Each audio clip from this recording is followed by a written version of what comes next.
നമുക്കറിയാൻ കഴിഞ്ഞ ഹല്ലേലൂയ സ്തോത്രം. കടന്നു വന്നിരിക്കുന്ന എല്ലാ പ്രിയപ്പെട്ടവരോടും കർത്താവായ യേശുവിൻ്റെ നാമത്തിലുള്ള സ്നേഹവന്ദനത്തെ ഞാൻ അറിയിക്കുകയാണ്. കഴിഞ്ഞ ആഴ്ചയിലെ ട്യൂസ്ഡേയിലാണെന്ന് തോന്നുന്നു പാസ്റ്റർ അനീഷ് ഇങ്ങനെ എളുപ്പമെന്ന് ആരോ കടന്നു വന്നില്ല, അന്നേരം എന്നോട് പറഞ്ഞു. അന്നേരം കുറച്ച് കാര്യങ്ങൾ കർത്താവിൻ്റെ വരവിനെ കുറിച്ച് പറയുവാനിടയായി. എന്നാൽ ബാക്കിയുള്ള ചില കാര്യങ്ങളോട് ഇന്ന് രാത്രി സംസാരിക്കാൻ ഞാൻ ആഗ്രഹിക്കുകയാണ്. അന്ന് കേട്ടവർ ഓർക്കുന്നുണ്ടെങ്കിൽ ഞാൻ പറഞ്ഞ വിഷയങ്ങൾ ഇതൊക്കെയായിരുന്നു. എന്തുകൊണ്ട് നമ്മൾ കർത്താവിൻ്റെ വരവിൽ വിശ്വസിക്കുന്നു, കർത്താവിൻ്റെ വരവിൻ്റെ അടയാളങ്ങൾ, ഈ ലോകത്തിൽ ദൈവസഭയിൽ നടക്കുന്ന അടയാളങ്ങൾ, റാപ്ചർ അല്ലെങ്കിൽ ഉൽപ്രാവണത്തിൽ നടക്കുന്ന 3 മിഡ് ഇയർ എവൻസ് അല്ലെങ്കിൽ എർത്തിൽ നടക്കുന്ന ആ ഈവൻസിനെ കുറിച്ച് പറഞ്ഞു. ഹല്ലേലൂയ. ബോഡീസ് ഓഫ് സെയിൻസ്, ഉൽപ്രാവണം പ്രാപിക്കുന്ന ശരീരം, നമ്മുടെയൊക്കെ ശരീരം ഹല്ലേലൂയ എങ്ങനെയായി തീരും എന്നുള്ള കാര്യം നമ്മൾ ഹല്ലേലൂയ അന്ന് കണ്ടു. അത് കഴിഞ്ഞിട്ട് ആരാണ് ഹല്ലേലൂയ റാപ്ചറിൽ കടന്നു പോകുന്നത് എന്നുള്ള കാര്യം നമ്മൾ ചിന്തിച്ചു. ഹല്ലേലൂയ. കർത്താവ് ഹല്ലേലൂയ അതിന് ശേഷം 7 വർഷക്കാലം ഹല്ലേലൂയ ഇവിടുന്ന് മണവാട്ടി കർത്താവ് ചേർത്ത് കഴിഞ്ഞാൽ ഒരു 7 വർഷക്കാലം നടക്കുന്ന സംഭവങ്ങളെക്കുറിച്ച് നമ്മൾ പഠിക്കുകയുണ്ടായി. അതിൽ പ്രധാനമായിട്ട് സംഭവിക്കുന്ന കാര്യങ്ങളെന്ന് പറഞ്ഞാൽ മിഡ് എയറിൽ അല്ലെങ്കിൽ ഹെവനിൽ നടക്കുന്ന കാര്യങ്ങൾ നമ്മൾ ചിന്തിച്ചു. ഒന്ന്, the judgement of believers. Judgement of believers എന്ന് പറയുന്നത് ഹല്ലേലൂയ നമ്മളെ ജഡ്ജ് ചെയ്ത് നരകത്തിലേക്ക് തള്ളാനുള്ളതല്ല. ഹല്ലേലൂയ. എന്നാൽ നമ്മളൊക്കെ ചെയ്തതിൻ്റെ ഫലമായിട്ട് നമ്മൾ പ്രാപിക്കാനിരിക്കുന്ന ഹല്ലേലൂയ കിരീടങ്ങളെക്കുറിച്ച് നമ്മളൊന്ന് ചിന്തിച്ചു. കിരീടങ്ങളെക്കുറിച്ച് പറഞ്ഞപ്പോൾ ഞങ്ങളുടെ ഹല്ലേലൂയ എൻ്റെ പാസ്റ്റർ ഇപ്രകാരം പറയുകയുണ്ടായി. ഈ കിരീടങ്ങൾ 10 കിരീടം വെച്ചുകൊണ്ട് നമ്മൾ നടക്കുന്ന കാര്യമല്ല പറയുന്നത്. ഈ മിലിറ്ററിയിലൊക്കെ റാങ്കിങ്സ്, നമ്മുടെ ഇവിടെ ഹല്ലേലൂയ റാങ്കിങ്സ് ഉണ്ടല്ലോ, അതുപോലെ ആയിരിക്കാം എന്ന് അദ്ദേഹം പറയുന്നുണ്ട്. അതെനിക്ക് വലിയ നല്ലൊരു എക്സ്പ്ലെയിൻ. ഞാനിതിനെക്കുറിച്ച് ചിന്തിക്കുമായിരുന്നു, എവിടെ കൊണ്ടുവന്ന ഈ കിരീടങ്ങളെല്ലാം കൂടെ വെക്കുന്നവർ. അതിന് ചിലർക്കൊക്കെ ഒത്തിരി കിരീടങ്ങൾ കിട്ടുമല്ലോ, ചിലർക്കൊക്കെ അങ്ങനെയൊന്നും വിഷമിക്കേണ്ട കാര്യമൊന്നുമില്ല. അന്നേരം ഏതായാലും പലതരത്തിലുള്ള കിരീടങ്ങളാണ്. ഒന്ന്, ക്രൗൺ ഓഫ് റൈച്ചസ്നെസ് എന്ന് പറഞ്ഞ കിരീടം. ആരെങ്കിലും വായിക്കാൻ പറ്റുന്നവർ, എനിക്കറിയാം രാവിലെ കാലമാണെന്നറിയാം, വായിക്കാൻ പറ്റുന്നവർ ഉണ്ടെങ്കിൽ മാത്രം വായിച്ചാൽ മതി. 2 തിമോത്തി 4:8, 2 തിമോത്തിയോസ് 4:8 നമ്മളത് കാണുന്നുണ്ട്. എടുത്ത് വായിക്കുന്നവർ മാത്രം, എളുപ്പമെന്ന് വായിക്കാൻ പറ്റുമെങ്കിൽ മാത്രം, അല്ലെങ്കിൽ ഞാൻ ശല്യപ്പെടുത്തുന്നില്ല. ക്രൗൺ ഓഫ് റൈച്ചസ്നെസ് അവിടെ കാണാൻ പറ്റും. ഇത് ആർക്ക് കിട്ടുന്നതാണ്? ഇത് കിട്ടുന്നത് എല്ലാവർക്കും കിട്ടുമെന്ന് നമുക്ക് കാണാൻ സാധിക്കും. എന്തുകൊണ്ടാണ്? All who love his appearance will get it. കർത്താവിൻ്റെ പ്രത്യക്ഷത നോക്കി പാർത്തിരിക്കുന്ന എല്ലാവർക്കും അത് കിട്ടും. ആരെങ്കിലും എടുത്തിട്ടുണ്ടോ എന്ന് വായിക്കാവോ? നീതിയുള്ള കിരീടം എനിക്കായി വെച്ചിരിക്കുന്നു.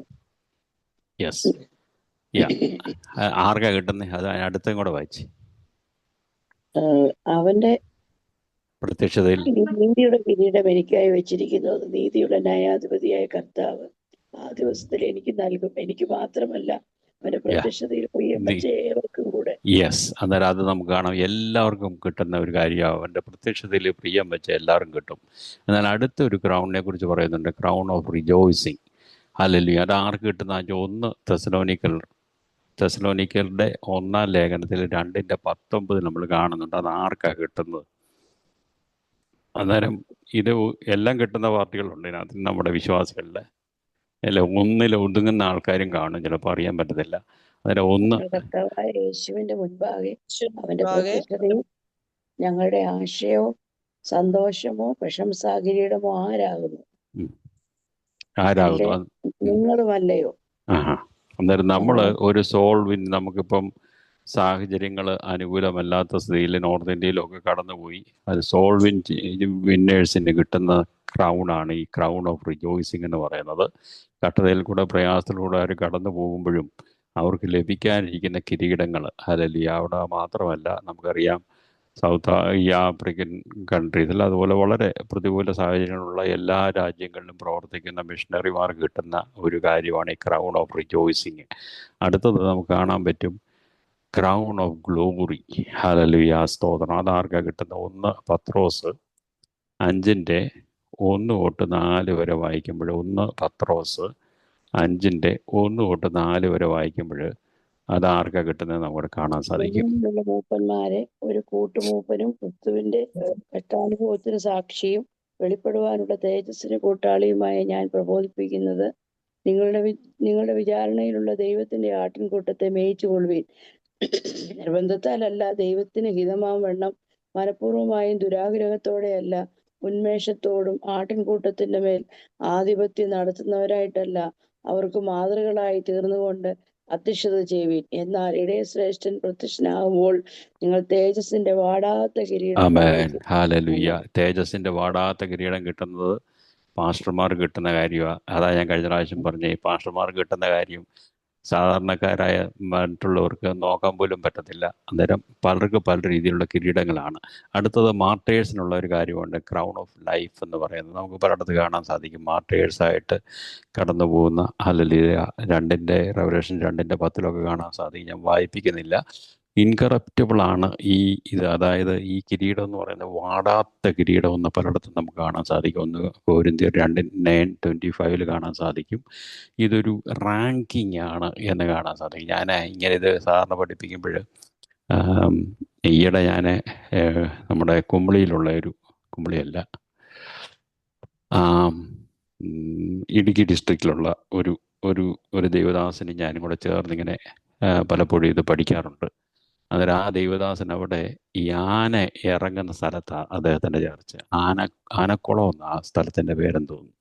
എനിവേ, അന്നേരം അദ്ദേഹം ഇങ്ങനെ പറഞ്ഞു. അന്നേരം ഞാൻ അദ്ദേഹത്തെ ബലപ്പെടുത്തിയത് ഇങ്ങനെ, നമ്മളെ കൊണ്ടൊന്ന് ഇടുന്ന, അല്ലെങ്കിൽ അദ്ദേഹത്തിൻ്റെ കാര്യമല്ല, ഇനിയും നമ്മുടെ പല ദൈവദാസന്മാരെയും കൊണ്ടിട്ടിരിക്കുന്നത് ബോർഡേഴ്സിലും ഒരിടത്ത് ഒരു വലിയ ഫോറസ്റ്റ് ഏരിയയിലൊക്കെ കൊണ്ടുവന്ന ദൈവദാസന്മാർ ഇടും. ആ ഇടുന്ന ദൈവദാസന്മാരെ കിട്ടുന്നതിലുപരിയായിട്ട്, അതായത് I am sorry to say this, കട്ടത അനുഭവിക്കുന്ന ദൈവദാസന്മാർക്ക് കിട്ടാൻ പോകുന്നത് നമ്മൾ ഇവരെ അങ്ങോട്ട് ഭരിച്ചു വിടുന്ന ആൾക്കാരുണ്ടല്ലോ, അവരുടെ ഡ്യൂട്ടി എന്നതേ ഉള്ളൂ. അവരെയൊന്നും കുറ്റം പറയാമല്ല ഞാൻ.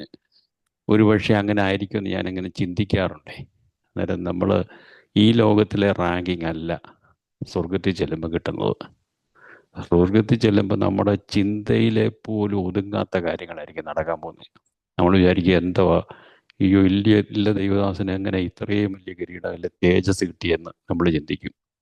അന്നേരം ഇവിടെ ഏറ്റവും വലിയ ടോപ്പായിട്ടിരുന്ന ഒരു പാസ്റ്റർ അവിടെ ചെന്ന് നോക്കുമ്പോൾ, അയ്യോ എൻ്റെ ദൈവമേ, പുള്ളിയുടെ അണ്ടറിലായിരിക്കും അവിടെ ഈ പുള്ളി എല്ലാം പോകുന്നത്. അറിയാൻ പറ്റത്തില്ല നമുക്ക്. മനസ്സിലായി? ഇത് റാങ്കിങ് ആണ്. നമ്മൾ കർത്താവിനോടത്ത് വാഴാൻ അവിടെ പോയി വെറുതെ ഇരിക്കുക മാത്രമല്ല നമ്മൾ ചെയ്യാൻ പോകുന്നത്. നമ്മൾ ഒരു പക്ഷേ ചിന്തിക്കും വെറുതെ 24 hours ആരാധന മാത്രമാണ് എന്നുള്ള കാര്യം നമ്മൾ ഒരു പക്ഷേ ചിന്തിച്ചേക്കാം. എന്നാൽ നമ്മൾ കർത്തൃത്വം നടത്താൻ പോവുക. നമുക്കൊക്കെ ചില പൊസിഷൻസ്, റാങ്കിങ്സ് ഒക്കെ കിട്ടാൻ പോവുക. അതിനൊക്കെ ദൈവത്തിൻ്റെ വചനമുണ്ട്. ഞാൻ വെറുതെ പറഞ്ഞു വിടുവല്ല എന്ന് നമുക്ക് കാണാൻ സാധിക്കും. അതുകൊണ്ട് കട്ടത അനുഭവിക്കുന്ന, അല്ലെങ്കിൽ കർത്താവിന് വേണ്ടി എന്തെങ്കിലുമൊക്കെ ത്യാഗം സഹിക്കുന്നവർ ഒരു പക്ഷേ ഈ ലോകത്തെ ഒരു മനുഷ്യർ പോലും അറിഞ്ഞില്ലെന്നിരിക്കും. എന്നാൽ ദൈവം അവരെയൊക്കെ ഓർക്കുന്ന ദൈവമാണ് എന്നുള്ള കാര്യം കൂടെ പറഞ്ഞ് ഞാൻ മുന്നോട്ട് കടന്നു പോവുകയാണ്. നമുക്കറിയാം ഈ ഈവൻസിനെ കുറിച്ച് ചിന്തിക്കുമ്പോൾ സ്വർഗത്തിൽ നടക്കുന്ന 7 വർഷക്കാലം നടക്കുന്ന കാര്യം നമ്മൾ ചിന്തിച്ചു. എന്നാൽ ഈ ഭൂമിയിൽ എന്തോ അന്നേരം നടക്കുന്നത് മഹോപദ്രവം എന്നുള്ള കാര്യം നമുക്കറിയാം. വളരെ ടെറിബിളായിട്ടൊരു കണ്ടീഷനായിരിക്കും ഈ ഭൂമിയിൽ നടക്കാൻ പോകുന്നത്. ദൈവസഭ അന്ന് ഭൂമിയിലില്ല. ഹല്ലേലൂയ, സ്തോത്രം. എന്തുകൊണ്ടാണ് ഈ വളരെ അല്ലെങ്കിൽ മഹോപദ്രവത്തിൻ്റെ കാരണം എന്താ? എന്തുകൊണ്ടാണ് ഈ ഭൂമിയിൽ ഇങ്ങനെ 7 വർഷക്കാലം ഈ മഹോപദ്രവം നടക്കാൻ പോകുന്നത്? What is the reason? ഒന്ന്, പരിശുദ്ധാത്മാവ് ഇവിടുന്ന് മാറ്റപ്പെട്ടു, അല്ലേ? പരിശുദ്ധാത്മാവായിരുന്നു ദൈവസഭയെ ഒരുക്കിക്കൊണ്ടിരുന്നത്. അതിന് ആ പരിശുദ്ധാത്മാവ് ഇവിടുന്ന് മാറ്റപ്പെട്ടു കഴിഞ്ഞു ഉൾപ്രവണത്തോട് ചേർന്ന്. അതായത് departure of the holy spirit. രണ്ടാമത്തെ കാര്യം എന്ന് പറയുന്നത് ദൈവസഭ ഇവിടെ ഇല്ല, ശരീരമാകുന്ന സഭ ഇവിടെ ഇല്ല. അതുവരെ തടുത്തു വെച്ചിരിക്കുന്നത് ആരാ? പരിശുദ്ധാത്മാവായി ഇവിടെ പലപ്പോഴും പല കാര്യങ്ങളും നടക്കാതെ തടഞ്ഞു വെച്ചിരിക്കുന്നത്, അല്ലെങ്കിൽ ദേശത്തിൻ്റെ മേലെ അധികാരം ലഭിച്ചിരിക്കുന്ന നമ്മളാണ്. ഹല്ലേലൂയ, ദൈവസഭയാണ് പല കാര്യങ്ങളും തടഞ്ഞു വെച്ചിരിക്കുന്നത്. അടുത്തതായിട്ട് സാത്താൻ ഇവിടെ വളരെ ശക്തമായിട്ട് പ്രവർത്തിക്കാനുള്ള സാഹചര്യമാണ് ഈ 7 വർഷക്കാലം. അതുകൊണ്ടാണ് ഏറ്റവും ക്രൂരമായ നിലയിൽ കാര്യങ്ങൾ നടക്കുന്നത്. അത് മാത്രമല്ല, ഇതെല്ലാം ദൈവത്തിൻ്റെ കോപത്തിൻ്റെ ദിവസമായിട്ട് പല വചനഭാഗം വായിക്കാൻ പറ്റും. അതുകൊണ്ടാണ് ഇത് കാണാൻ സാധിക്കുന്നത്. ഹല്ലേലൂയ, സ്തോത്രം. എന്നാൽ ഈ ചില കാര്യങ്ങൾ മാത്രം ഒന്ന് വായിച്ച്, ഞാൻ വെറുതെ പറഞ്ഞാൽ ശരിയാകത്തില്ലല്ലോ, ഒന്ന് വായിക്കാം. ഹല്ലേലൂയ. 2 തെസ്സലോനിക്ക ലേഖനത്തിൽ, 2 തെസ്സലോനിയൻസ് 2:1-7. 2 തെസ്സലോനിയൻസ് 2 തെസ്സലോനിക്ക ലേഖനത്തിൽ 2:1-7. ആരെങ്കിലും എടുത്തവരുണ്ടെങ്കിൽ. സഹോദരന്മാരെ, നമ്മുടെ കർത്താവായ യേശു ക്രിസ്തുവിന്റെ പ്രത്യക്ഷതയും അവരുടെ അടുക്കലുള്ള നമ്മുടെ സമാഗമനവും സംബന്ധിച്ച് ഞങ്ങൾ നിങ്ങളോട് അപേക്ഷിക്കുന്നത്, കർത്താവിന്റെ നാൾ അടുത്തിരിക്കുന്നു എന്ന് വെച്ച് നിങ്ങൾ വല്ല ആത്മാവിനാലോ വചനത്താലോ ഞങ്ങൾ എഴുതി എന്ന ഭാവത്തിലുള്ള ലേഖനത്താലോ സുബോധം വിട്ട് വേഗത്തിൽ ഇളകുകയും ഞെട്ടിപ്പോവുകയും അരുത്. ഏഴൂടെ വായിച്ചേ. 7. അധർമ്മത്തിന്റെ മർമ്മം ഇപ്പോഴേ വ്യാപരിക്കുന്നുണ്ട്. ഇതുവരെ തടുക്കുന്നവൻ വഴിയിൽ നിന്ന് നീങ്ങിപ്പോക മാത്രം വേണം. യെസ്, അപ്പോൾ അതുകൊണ്ടാണ് പരിശുദ്ധാത്മാവ് ഇന്ന് പല കാര്യങ്ങളും തടഞ്ഞു വെച്ചിരിക്കുക. അല്ലെങ്കിൽ ദൈവസഭ, കർത്താവ് നമ്മൾ കൂടെ ഇവ പ്രവർത്തിക്കുന്നത്. അതുകൊണ്ടാണ് വലിയ ടെറിബിളായിട്ടുള്ള കാര്യങ്ങൾ പലതും നടക്കാതെ പോകുന്നത്. അടുത്തത് നമുക്ക് കാണാൻ സാധിക്കും, ദൈവസഭ ഇവിടുന്ന് മാറ്റപ്പെട്ടു. അതുകൊണ്ടാണെന്നുള്ള മാറ്റം നമുക്ക് കാണാൻ സാധിക്കും. മത്തായിയുടെ സുവിശേഷം 5:13-14 വായിച്ചാട്ട്. മത്തായി സുവിശേഷത്തിൽ 5:13-14. ദൈവസഭയാണ് ഇവിടുത്തെ വെളിച്ചം. ഈ വെളിച്ചം ഇല്ലാതാകുമ്പോൾ എന്താ സംഭവിക്കുന്നത്? വായിച്ചാട്ട്. നിങ്ങൾ ലോകത്തിന് വെളിച്ചമാകുന്നു. മലമേലിരിക്കുന്ന പട്ടണം മറഞ്ഞിരിപ്പാൻ പാടില്ല. വിളക്ക് കത്തിച്ച് പറയിൻ കീഴല്ല, തണ്ടിന്മേൽ അത്ര വെക്കുന്നത്. അപ്പോൾ അത് വീട്ടിലുള്ള എല്ലാവർക്കും പ്രകാശിക്കുന്നു. ഈ വെളിച്ചം മാറിയത് കൊണ്ടാണ് ഇവിടെ ഇരുളിന്റെ വ്യാപാര ശക്തി നല്ല വളരെ ശക്തമായിട്ട്, ഏറ്റവും ശക്തമായിട്ട് അങ്ങ് പ്രവർത്തിക്കും.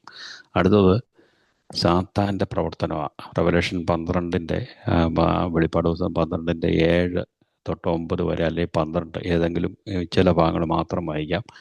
Revelation chapter. യുദ്ധമുണ്ടായി. മീഖായേലും അവന്റെ ദൂതന്മാരും മഹാസർപ്പത്തോട് യുദ്ധം ചെയ്തു. തന്റെ ദൂതന്മാരുമായി മഹാസർപ്പവും യുദ്ധം ചെയ്തു, ജയിച്ചില്ല താനും. സ്വർഗത്തിൽ അവരുടെ സ്ഥലം പിന്നെ കണ്ടതുമില്ല. ഭൂതലത്തെ മുഴുവനും തെറ്റിച്ചു കളയുന്ന പിശാചും സാത്താനും എന്ന മഹാസർപ്പമായ പഴയ പാമ്പിനെ ഭൂമിയിലേക്ക് തള്ളിയിട്ടു. ആമേൻ, ഹല്ലേലൂയ. അവിടെ എല്ലാം നമുക്കത് കാണാൻ സാധിക്കും. അതുപോലെ തന്നെ ഇത് ദൈവകോപമാണ് എന്നുള്ള കാര്യം നമുക്ക് കാണാൻ സാധിക്കും. മത്തായി സുവിശേഷം 5:45 വായിച്ചാൽ, സ്വർഗസ്ഥനായ നിങ്ങളുടെ പിതാവിന് പുത്രന്മാരായി തീരേണ്ടത് തന്നെ ദുഷ്ടന്മാരുടെ മേലും നല്ലവരുടെ മേലും തന്റെ സൂര്യനെ ഉദിപ്പിക്കുകയും നീതിമാന്മാരുടെ മേലും നീതികെട്ടവരുടെ മേലും മഴ പെയ്യുകയും ചെയ്യുന്നുവല്ലോ. ആമേൻ. ഇവിടെ ഈ കാര്യങ്ങളൊക്കെ നടക്കുന്നുണ്ട്. എന്നാൽ നീതിമാനായ ദൈവം വളരെ ക്രോധത്തോടെ പ്രവർത്തിക്കുന്ന ഒരു സമയമുണ്ട്. നമുക്ക് വായിക്കാം. റെവലേഷൻ 6 ചെന്നിട്ട് വെളിപ്പാട് ദിവസം 6:10-11 വായിച്ചാട്ടെ.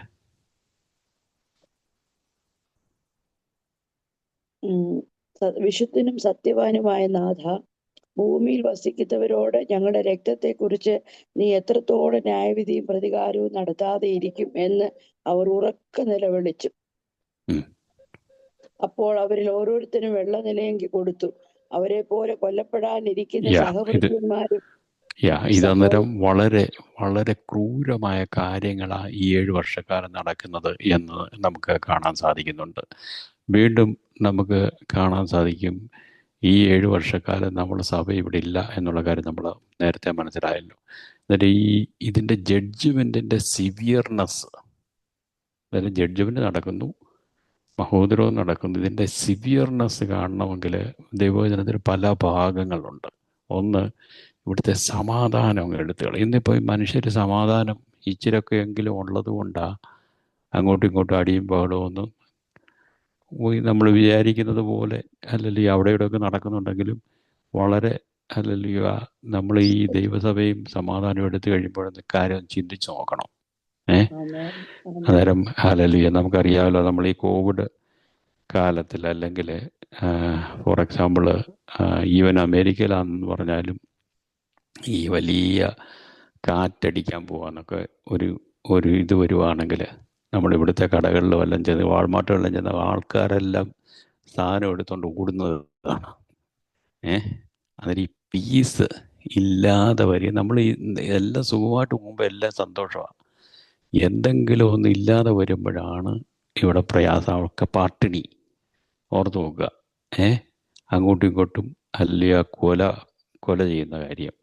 അങ്ങനെ വളരെ അറ്റ്മോസ്ഫിയർ, ടെറിഫൈങ് ആയിട്ടുള്ള ഒരു അറ്റ്മോസ്ഫിയറായിട്ട് നമുക്കിവിടെ കാണാൻ സാധിക്കുന്നുണ്ട്. റെവലേഷൻ 8 പോകുമ്പോൾ ഒരു 1/3 ഒക്കെ ഇവിടുന്ന് മാറ്റപ്പെടുന്നു. ഈ 1/3 ഒക്കെ മാറ്റപ്പെടുക എന്ന് പറഞ്ഞാൽ നമുക്ക് ഈ കോവിഡിൻ്റെ മുമ്പ് വരെ ചിന്തിക്കാൻ പോലും പ്രയാസമായിരുന്നു, ഇല്ലേ? കോവിഡ് സമയത്ത് മില്യൺസ് ലോകത്തിൽ നിന്ന് മാറ്റപ്പെട്ടെന്ന് പറഞ്ഞപ്പോൾ അത് നമുക്ക് ഇപ്പോൾ മനസ്സിലാകും. കർത്താവ് പറഞ്ഞിരിക്കുന്നത് എന്തുവാ, ഈ 1/3 of the population will be removed. ഇപ്പം നമുക്ക് ഏകദേശം ഒരു വെളിച്ചം വരുന്നുണ്ട് അതിനെക്കുറിച്ച്, എങ്ങനെയൊക്കെയാണ് സംഭവിക്കാൻ പോകുന്നുള്ളത്. പിന്നെ റെവലേഷൻ 9 പോയിട്ടൊന്ന് വായിച്ച് 9:6 ഈ സിവിയർനെസ് ഓഫ് ജഡ്ജ്മെന്റിനെ കുറിച്ച് പറയുക. ഞാൻ ടച്ച് കാലത്ത് മനുഷ്യൻ മരണം അന്വേഷിക്കും, കാണുകയില്ല താനും. മരിക്കുവാൻ കൊതിക്കും, മരണം അവരെ വിട്ട് ഓടിപ്പോകും. അങ്ങനത്തെ അങ്ങനത്തെ ഒരു 5 മാസക്കാലം, ആ 9-ാം അധ്യായം വായിക്കാൻ നമുക്ക് മനസ്സിലാകും. ഒരു 5 മാസം അങ്ങനത്തെ ഒരു സിറ്റുവേഷൻ കൂടെ കടന്നു പോകുന്നതായിട്ട് നമുക്ക് കാണാൻ സാധിക്കുന്നുണ്ട്. അന്നേരം ഇങ്ങനെ വളരെ ഭയാനകമായ ഒരു സിറ്റുവേഷനാണ് ഇവിടെ നടക്കാൻ പോകുന്നത് എന്നുള്ള കാര്യം നമുക്ക് കാണാൻ സാധിക്കുന്നുണ്ട്. വീണ്ടും അന്നേരം ഇവിടെ ഭരണം നടത്തുന്ന ആളുടെ പേരെന്തുവാ? ആന്റി ക്രൈസ്റ്റ് അല്ലേ? ഇതേ ഒരു വേൾഡ് ലീഡറാണെന്ന് നമുക്ക് പലയിടത്തും കാണാൻ സാധിക്കുന്നുണ്ട്, അല്ലേ? ഒരു വേൾഡ് ലീഡറാണ് ഇത്. ഒന്ന് ഓർത്തു നോക്കിയേ, നമ്മൾ വിചാരിക്കാത്ത പലരെയും ലീഡർഷിപ്പിലോട്ട് കൊണ്ടുവരുന്ന കാഴ്ച നിങ്ങൾ കാണുന്നുണ്ടോ? ഒരിക്കലും ചിന്തിക്കാത്ത മനുഷ്യരൊക്കെ രംഗപ്രവേശം ചെയ്യുമ്പോഴറിയുന്നത് അല്ലെങ്കിൽ ഇങ്ങനെ ഒരാളുണ്ടെന്ന്. ഫോർ എക്സാമ്പിൾ ഞാൻ പറയാം, നമ്മൾ ഒരിക്കലും ചിന്തിക്കാത്ത പല പ്രസിഡന്റുമാരും ഇവിടെ വന്നിട്ടുണ്ട്. ഞാൻ ആരുടെ പേര് പറയുന്നില്ല. അന്നേരം അതുപോലെ ഒരു രംഗപ്രവേശനം ചെയ്യാൻ പോവുക എന്നുള്ള കാര്യം നമുക്ക് കാണാൻ സാധിക്കുന്നുണ്ട്. വീണ്ടും നമുക്ക് ഹല്ലേലൂയ, ഈ ആൻറ്റിക്രൈസ്റ്റിനെ കുറിച്ച് നമ്മൾ അധികം പഠിക്കേണ്ട കാര്യമില്ല. ഹല്ലേലൂയ, നമുക്കറിയാം. യഹൂദന്മാർ ചിന്തിക്കും ഇത് ഹല്ലേലൂയ ഇവരുടെ മെസ്സയ്യ വന്നിരിക്കുകയെന്ന് വിചാരിക്കും. ഒന്ന് വായിച്ചു വിടാം. യോഹന്നാൻ്റെ സുവിശേഷത്തിൽ 5:43 ഒന്ന് വായിക്കാം. യോഹന്നാൻ്റെ സുവിശേഷം 5:43 ആരെങ്കിലും എടുത്തിട്ടുണ്ടെങ്കിൽ ഒന്ന് വായിച്ചാട്ടെ. ഞാൻ എൻ്റെ പിതാവിന്റെ നാമത്തിൽ വന്നിരിക്കുന്നു, എന്നെ നിങ്ങൾ കൈക്കൊള്ളുന്നില്ല. മറ്റൊരുത്തൻ സ്വന്തം നാമത്തിൽ വന്നാൽ അവനെ നിങ്ങൾ കൈക്കൊള്ളും. ആമേൻ, ഹല്ലേലൂയ. അന്നേരം ഇവര് നോക്കിയിരിക്കുമായിരുന്നു. എന്തുവായിരുന്നു? ഈ മെസ്സയ്യയെ നോക്കിയിരിക്കുക. അതായത് ഒരു സാധാരണക്കാരനായിട്ട് യേശു ക്രിസ്തു, ജീസസ് കേം ഇൻ സിംപ്ലിസിറ്റി, ഇവരുടെ മുമ്പിൽ കൂടെ കടന്നു പോയിട്ടും ഇവർക്ക് മനസ്സിലാകുന്നില്ല ഇവർ നോക്കിയിരുന്ന മെസ്സയ്യ ഏതെന്ന്. എന്ന് ഓർത്ത് നോക്കി, ഈ വലിയ വലിയ തിയോളജി പഠിച്ചാൽ നമുക്ക് മനസ്സിലാകാത്ത കാര്യമാണ് റെവലേഷൻ നോളജ്, അല്ലേ? അപ്പം ആ സാധുക്കളായ ചിലർക്ക് ദൈവം വെളിപ്പെടുത്തി കൊടുത്തു, ഞാനാണ് മെസ്സയ്യ. ഈ ലോകത്തിൻ്റെ ജ്ഞാനം കൊണ്ട് നമുക്ക് മനസ്സിലാകുന്ന കാര്യമല്ല ദൈവിക വെളിപ്പാടുകൾ എന്നുള്ള കാര്യം നമുക്ക് മനസ്സിലാക്കാൻ സാധിക്കും. അതായത് ഇവർ ഇദ്ദേഹത്തെ കാണുമ്പോൾ എന്താ വിചാരിക്കുന്നറിയാവോ?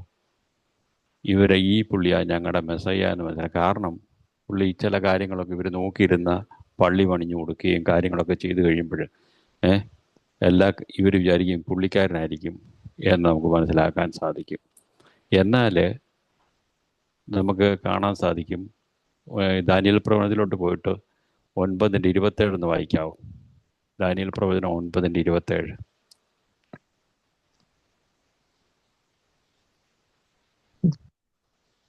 ദാനിയേൽ പ്രവചനം 9:27.